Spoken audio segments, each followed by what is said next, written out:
Hello guys, good afternoon. Nandito na naman po tayo sa butika. Pero sad to see guys, a week po tayo, 1 week po tayo hindi nakapasok kasi nga nagpa-check up po tayo ng ating tenga kasi yung tenga natin, hindi ko maintindihan bakit po nagkaroon po siya ng butas ang ating air drum.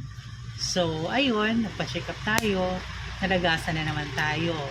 Pero hopefully, the follow-up check-up is maging okay na at hanap tayo ng mapupuntang hospital na libre. Kumbaga, magtiyaga tayong pumila para kahit paano. Siyempre, para hindi tayo malagasan ng ganun. At yung naipon natin, hindi natin kukuha tayo doon para mawala. 'Di ba?